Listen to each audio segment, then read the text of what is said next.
Staring up at the stars, I hear the footsteps with plenty of time to spare. 2 sets trying to sneak around behind, in the dark beyond the glow of my dying fire.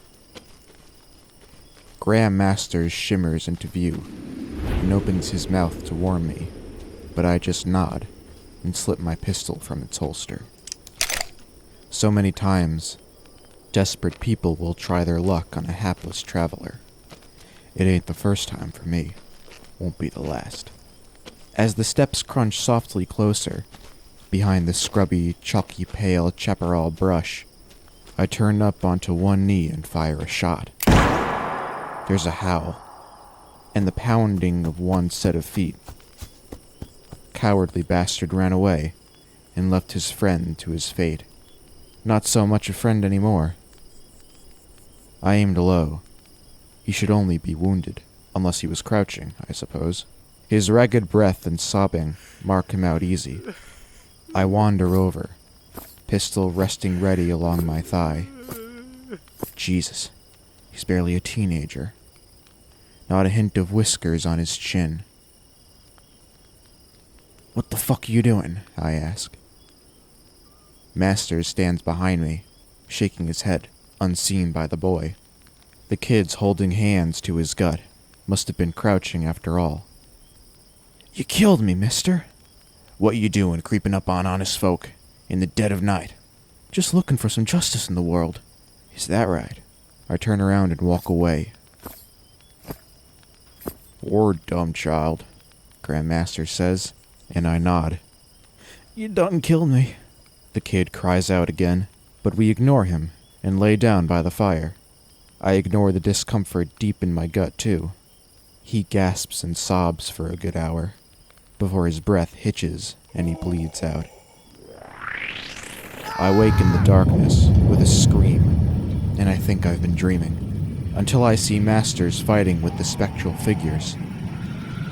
He's shouting and cursing, and I can't make things out too clearly, what with the sleep in my eyes and mind. Masters is grabbing at the ghosts as they claw and scratch, trying to get past him to me. Waves of coldness waft off them. I can smell frosty ground, but it ain't that late in the year yet. My heart hammers, and I start to get up. Masters snarls over his shoulder. "Sleep, boy. Don't give them the power of your attention." They've got him before. And when they claw at me, they're so cold, it burns. It's hard to ignore the fight, cursing the whimper in my breath. I turn my face to the earth and squeeze my eyes tight shut. Every night now, it's the same. Every time getting worse, pressing my hands over my ears to make the shouts. I don't know how long before it's over, but eventually, sleep takes me.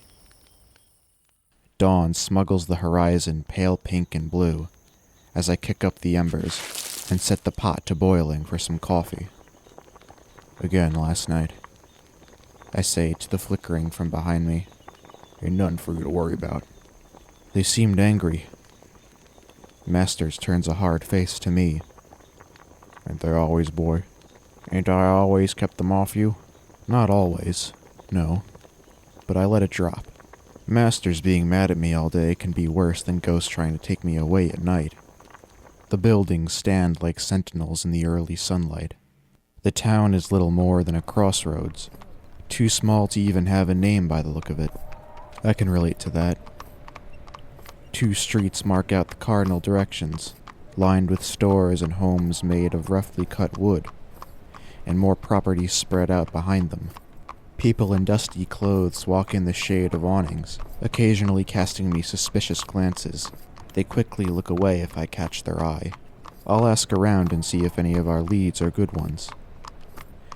My daddy's had 18 years of getting lost, having fucked right off before I was born. But a cur like him don't stay hidden for long. He ain't dumb. He uses a bunch of aliases, but he did business with Grandmasters not so long ago, so we know all of Pa's fake names. At least the ones he was using before he turned on his own partner. Masters has never told me what their business was, but it can't have been friendly if it caused my son of a bitch father to leave Grand Masters a ghost. I guess Dad thinks moving from state to state will mean he never crosses paths with his past. We aim to prove him wrong in that assumption, and put things to rights. Grand Masters for his own reasons, and me for my mama and myself. The main street is swirling in dust from wagon wheels and horses' hooves as I tie up old Jack by the saloon. He buries his nose in the water trough, sucking and sucking like he's never had a drink in his life.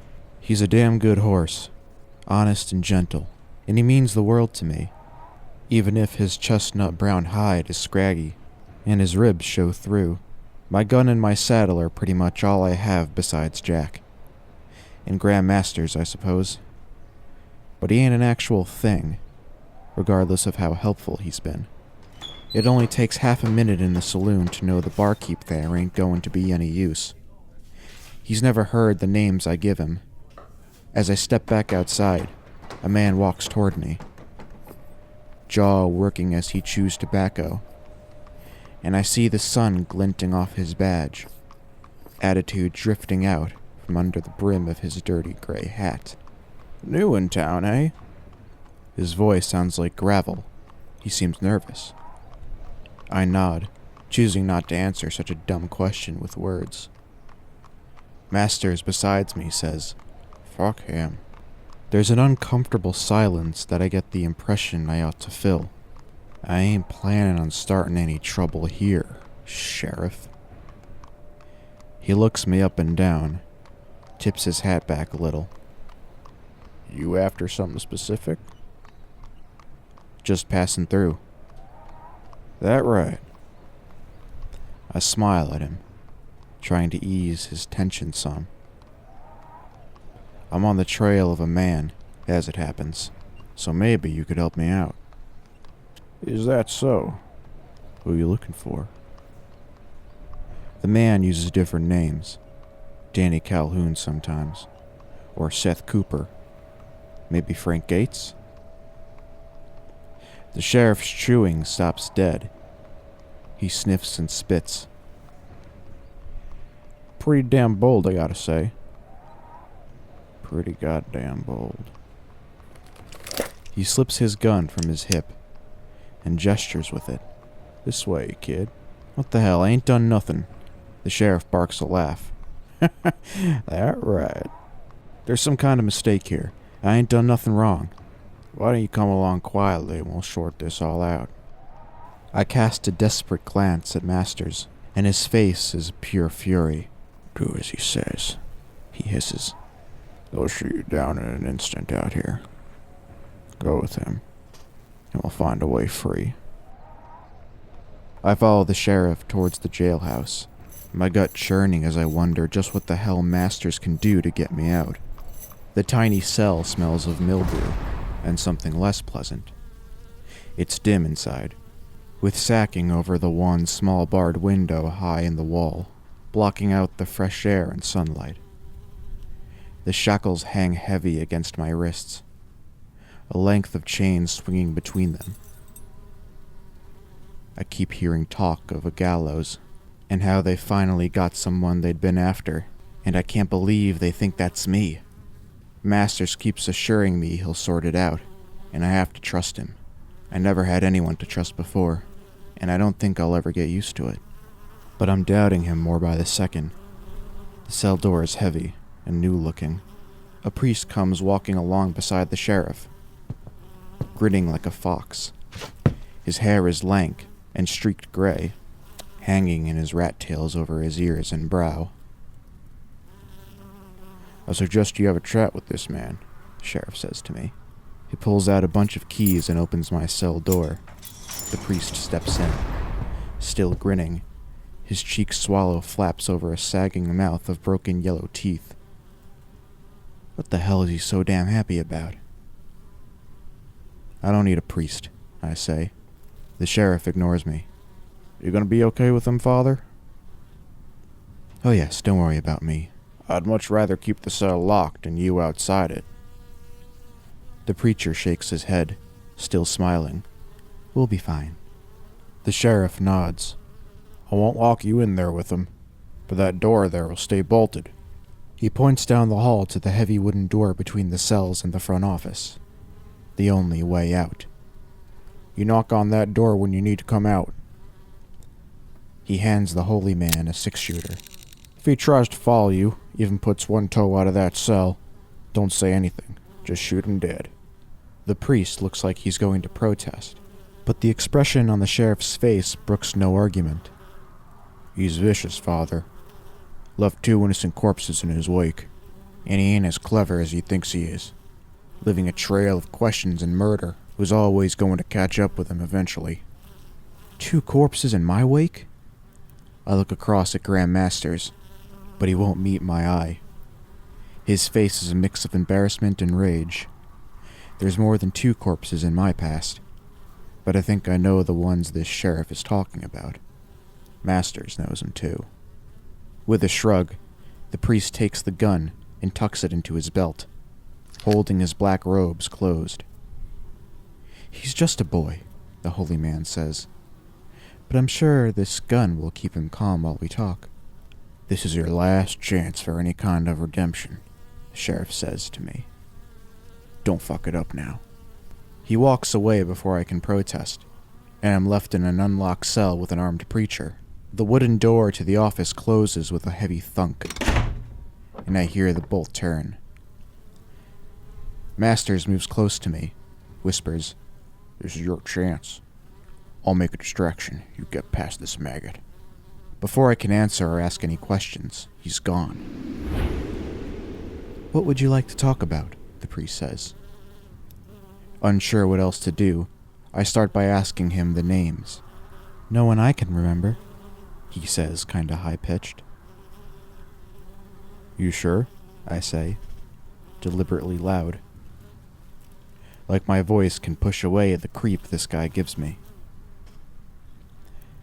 Maybe I can check my donations book. I keep a note of all the generous souls who help the church. But really, you shouldn't be worrying about any of that stuff now. The preacher's eyes linger on me, slide up and down, and he smiles kinda crooked. Would you like to give something to the church, young man, before you move on to the next life? It might go down well with, you know. He nods upwards. I ain't got 2 pennies to rub together. Maybe you can give something else, fine-looking young boy like you. He steps up, too close, his breath sweet-smelling, like rotten fruit. A horse or a pig is well and good, but it's not the same. Oh no, not the same at all. His eyes become suddenly hard, cold. Besides, you're already damned. I hear a commotion out front and the sheriff yelling.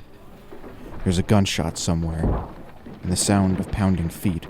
My fists drive the preacher's head back, and he staggers away, scrambling for the gun at his waist. I hit him again, 2-handed, using the metal around my wrists instead of my knuckles. The preacher doesn't make a sound, as blood floods his mouth and chin, rushing from his crushed nostrils. Then he laughs, the unbelievable son of a bitch. Is that what you like? He says, high-pitched and breathless. He draws the gun from his belt, but I'm ready, and slap it aside with the chain of the cuffs. The report is loud, and the bullet bite splinters from the side of the cot. Now he looks concerned. I hit him again and he goes down, tumbling over in a mess of blood and black robes. He comes up onto his hands and knees. The gun wavers out in front of him. I grab it and twist it from his grip. Hear his fingers snap. My ragged boot fetches him under the chin, and his rotten teeth crack and spin across the floor. I drop down on him and keep punching until my knuckles bleed, and his twitching stops. Masters is right there. Come on, boy. The door at the end of the corridor is unlocked, and I don't have time to ask how. People are screaming in the street, and the sheriff is firing shots into the air, yelling for calm.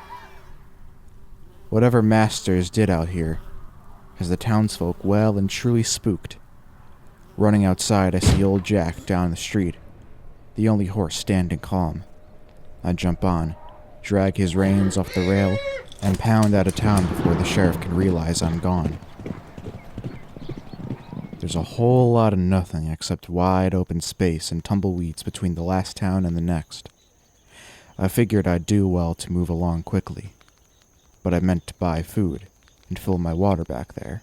Now I'm pretty much out of both.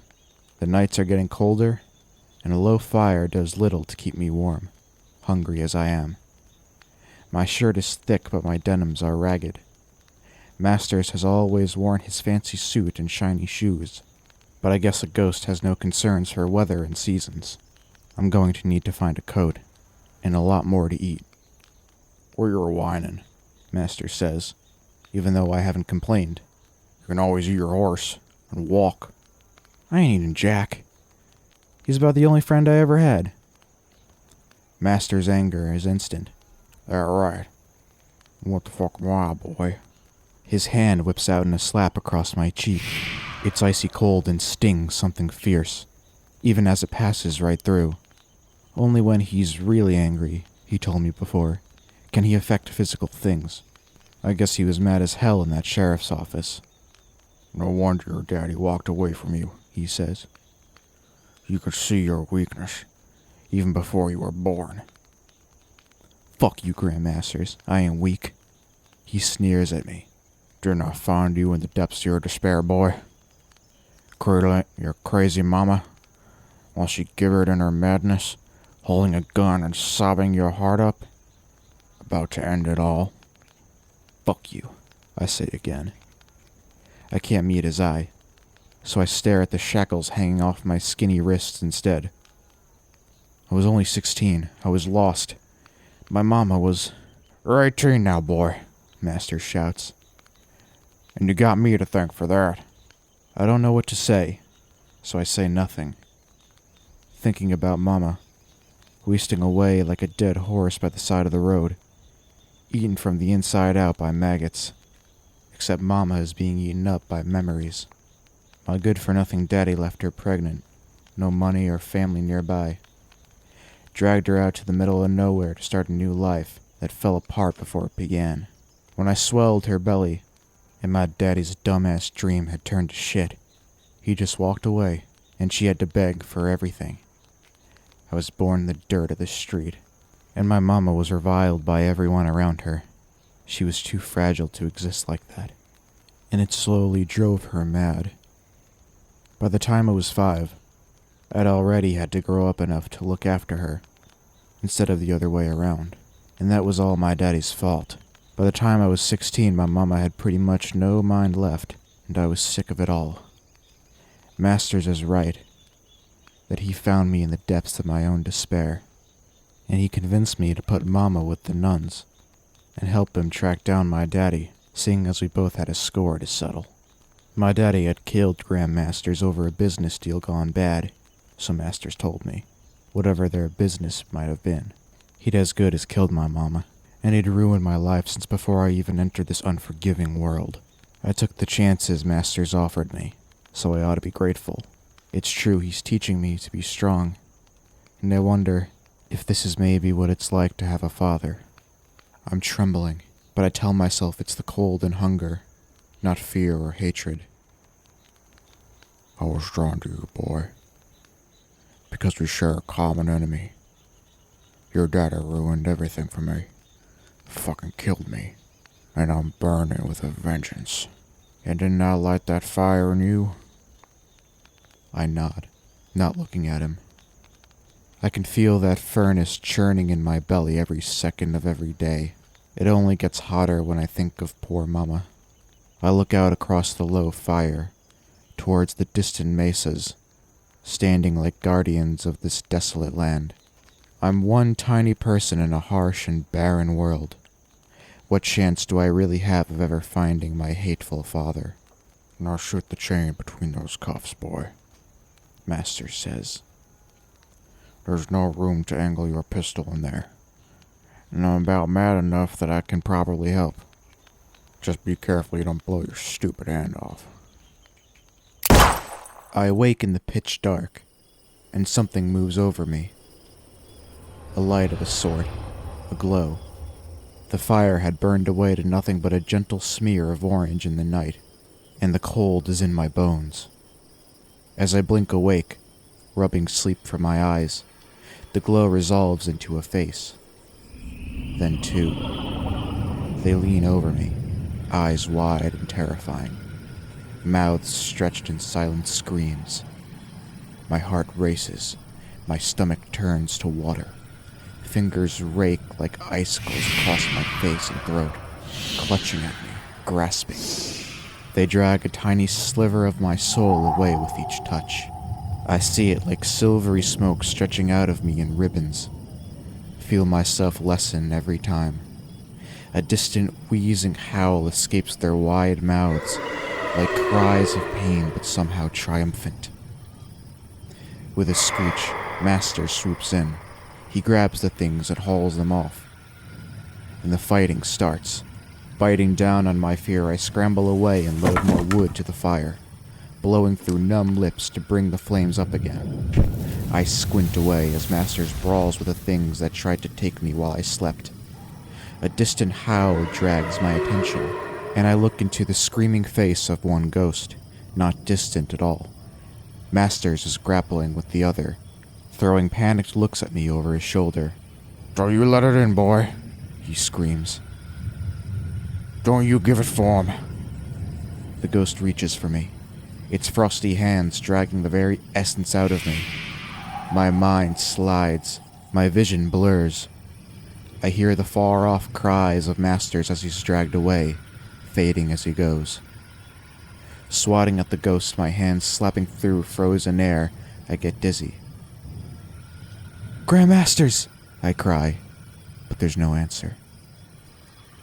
I turn and stagger away, running and stumbling, no idea where I'm heading. Just away into the morning. Surely it's only minutes now before they finally got me. Masters is gone. I'm alone in the night. "Don't you let it in, boy." "You can't have me!" I scream as I run. Icy claws rake my soul through my back. My spine arches like it's going to pop in a dozen places. "You can't have me!" I howl again, and keep running and running until my vision blurs and I fall. Blackness sweeping in before I hit the ground. I wake shivering as the soft glow of dawn begins to brighten the horizon. Gray, lifeless scrub stretches away from me in every direction, as empty as my soul, as lifeless as my existence. I might be alive, but I ain't living. Not really. I see movement in the velvet sky above me, and squint on the circling black shape of a vulture, looping around like an angel of death. It spirals slowly downwards, joined by another. They land not 20 feet from me, and hop from side to side, squawking at each other. I want to scare them away, but a part of me wonders why I should bother. What's the point? There's the sound of hooves on the stony ground, and the big ugly birds flap angrily up and away. It's old Jack, and Masters walks beside him. "They're gone." Master sits beside me, his face unreadable, even in the low light. "I thought they got you." "I'm a ghost, you fucking idiot. I'm already dead." "They nearly got me." "But they didn't. Fuck 'em. You're haunted, boy. You know that? It's how I found you, after all. You let me in and gave me strength. Don't you let them in, too, and they'll stay weak." "I guess. I don't believe a word of it. Next time, the time after, how much more is in me for them to take?" "Finish this business," Master says. "Get some peace of mind for you and your mama. And for me, they'll have less to hang on to." "Really?" Master stands over me, eyes dark and foreboding. "Get up, you weak prick." I don't care anymore. "Yes, you fucking do. Look." I follow his pointing finger and see a jackrabbit sitting on a mound of prairie not 30 yards away. Slow and quiet, Master says.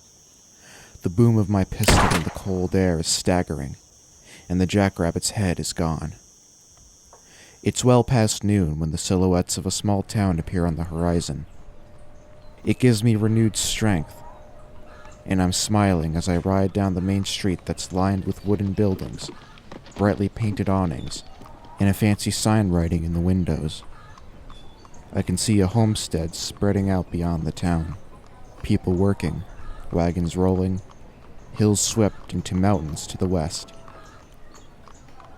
I tie old Jack to a post outside a saloon, give him a pat on his hot neck. I pull the heavy sleeves of my baggy shirt down to hide my iron bracelets and walk through the double swing doors. It's dim and cold inside, quiet and still. Dust motes dance in the early sunlight, shafting in between the slats of the shutters. A bald guy with a belly like a full snail is polishing glass behind the bar, and a pretty young thing is sweeping up.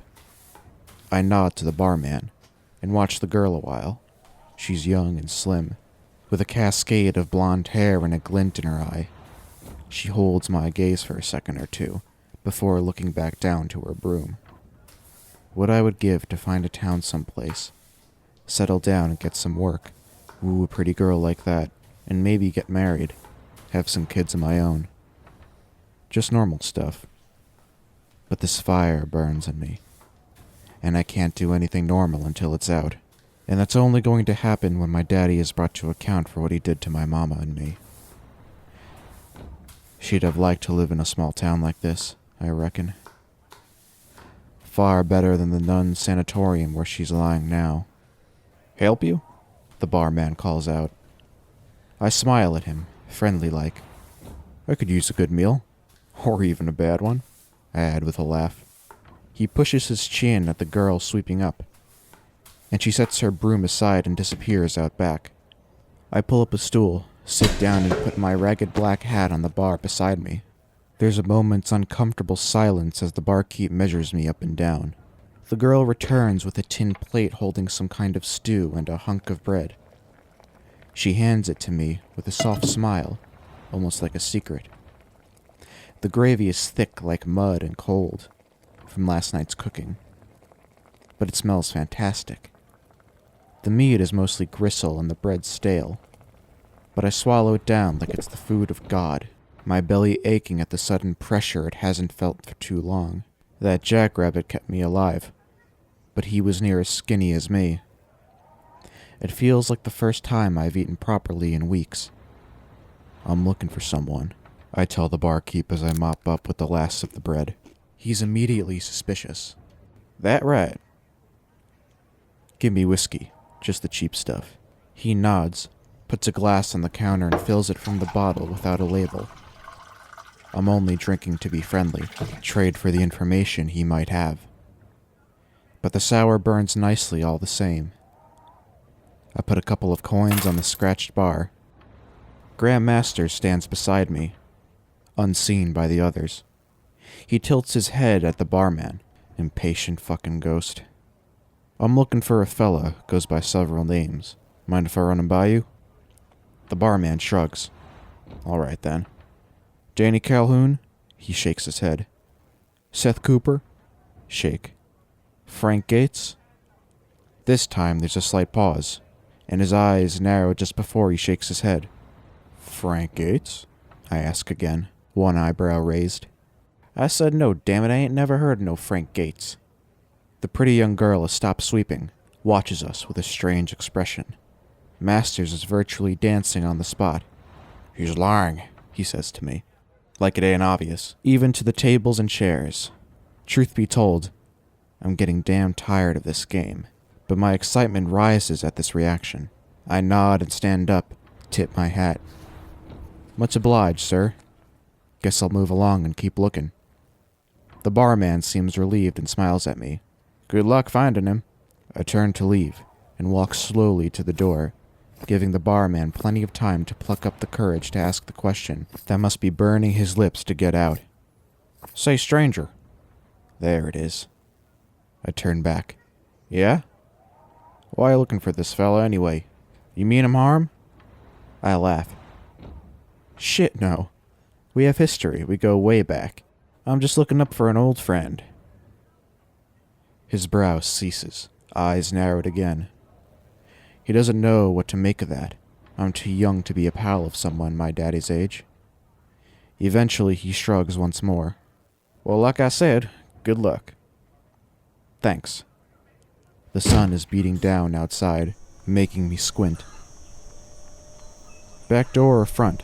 I ask Masters, almost invisible in the brightness.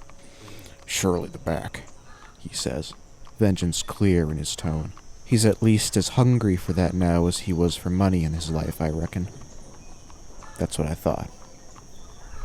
We stroll casually around the saloon, keeping to the shadows near the building walls, and peek around behind. Sure enough, the fat barkeep comes hurrying out, rolling up his apron and dropping it by the door as he waddles behind the other shops and slips away between them. I'm sure we're close. I'm so near the quarry I think I can almost smell the bastard. Don't lose him, Masters barks. I trot back around the front and turn the corner. It's easy to see the fat barman hurrying up the street. There's not that many people yet in a frontier town like this, but you can see the potential of the place. It's only going to get bigger, like so many others we've seen. Baxter says San Francisco is a city that takes hours to walk across, with huge buildings of rock and brick. I can't imagine a place like that.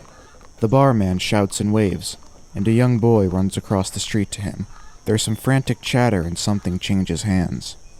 Probably a coin, and the boy takes off north out of town like a rabbit running from a gunshot. Old Jack trots along happily, and I can see the young boy up ahead. There's a property on the hill, just a small farmhouse, and I think that's where he's headed, until he jumps bareback onto a horse out front and takes off again. He gallops north, and I keep old Jack in check, tailing him at a distance. There's no point in giving myself away now I'm this close. The kid rides hard for a good hour, grubby white shirt billowing in the wind of his gallop as his bare feet swing at the horse's flanks. He heads into the hills and down a ravine with the river running along it. Masters is getting more agitated all the time, popping up and shouting at me, losing the kid.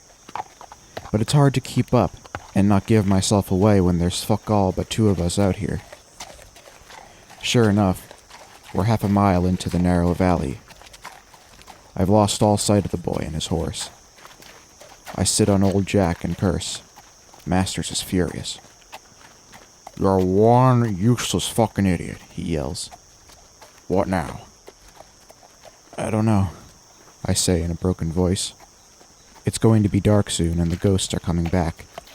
Masters is getting worse at holding them away, and I can't see the fucking point anymore. Don't you sink into some useless funk, pussy child, Masters says, his face an inch from mine even though I'm on horseback.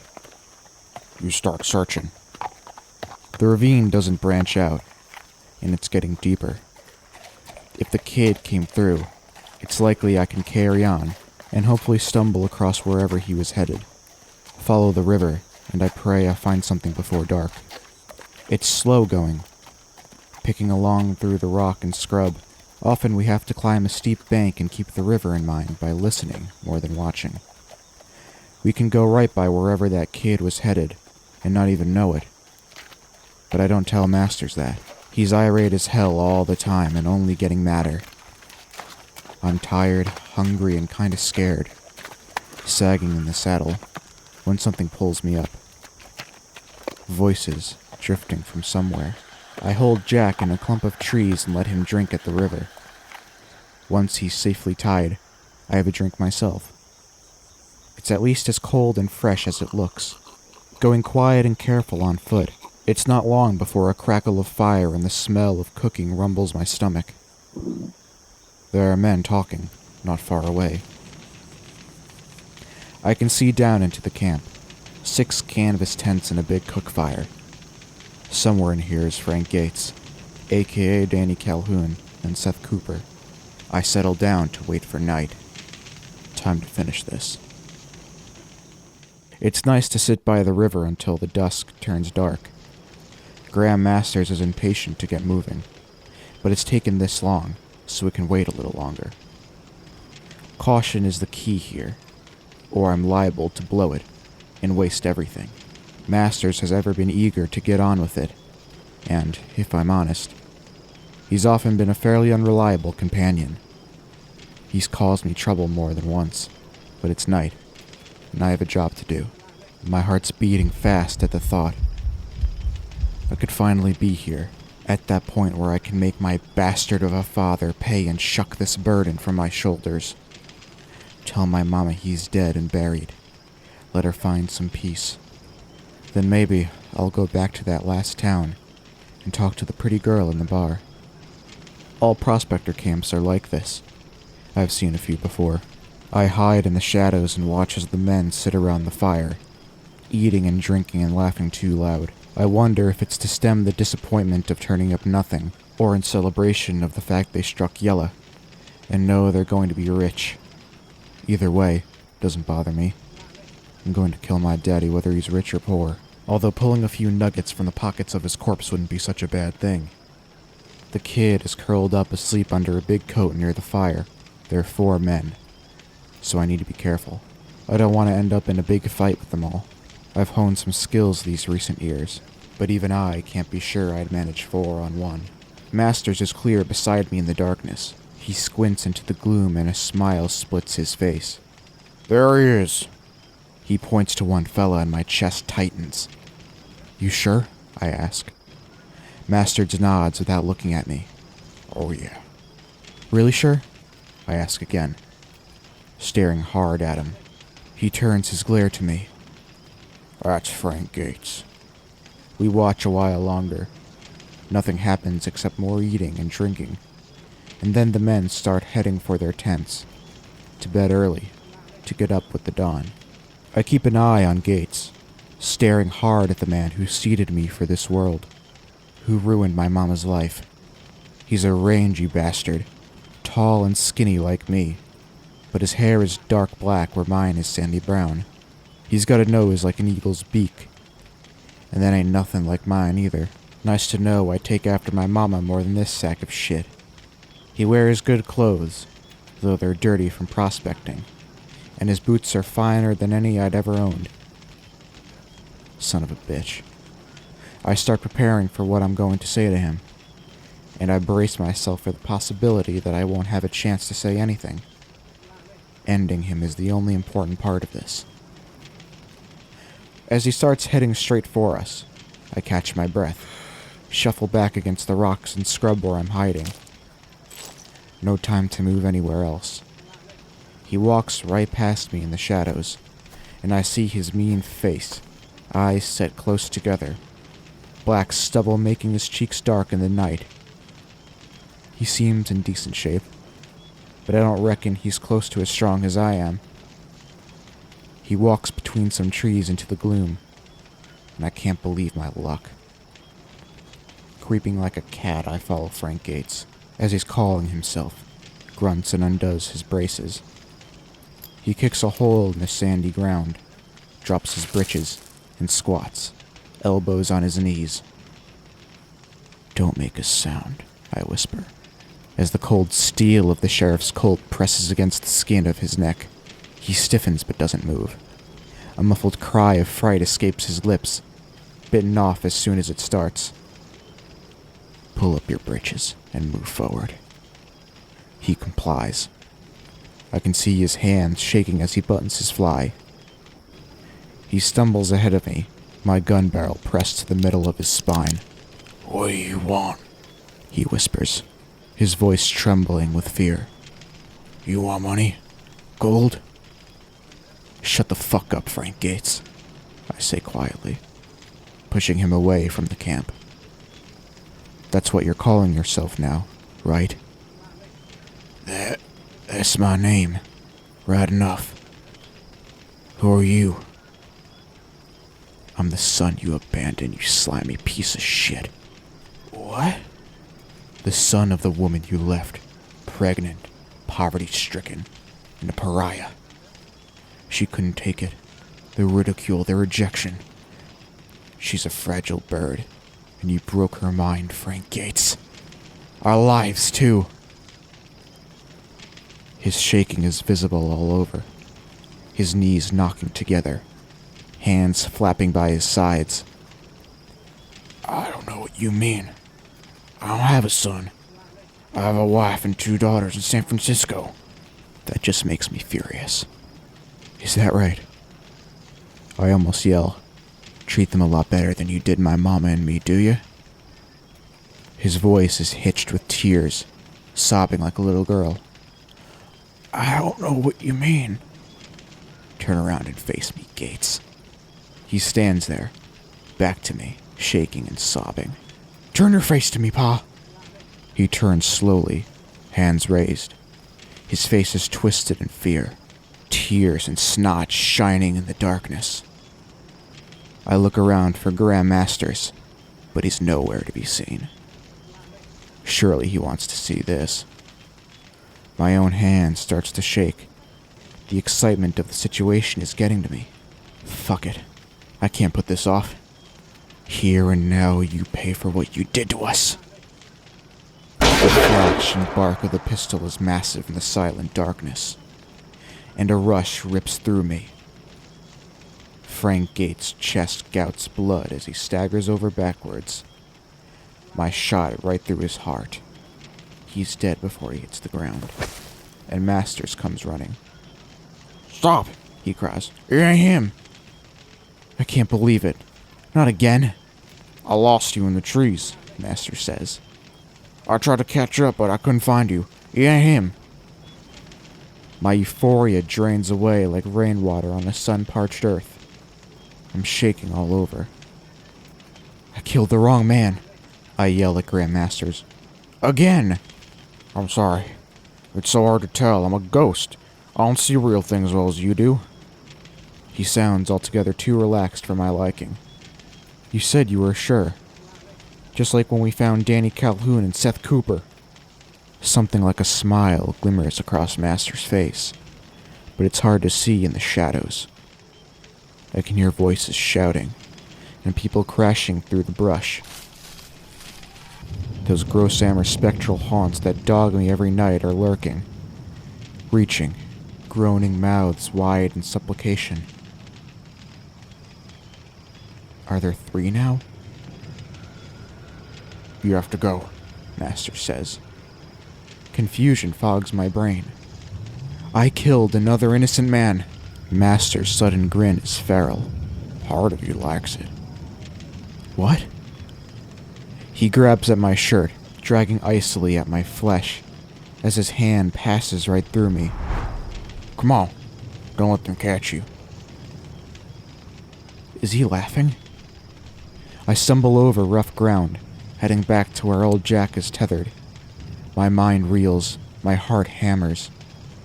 Keep looking, Graham Masters says. It's your turn now.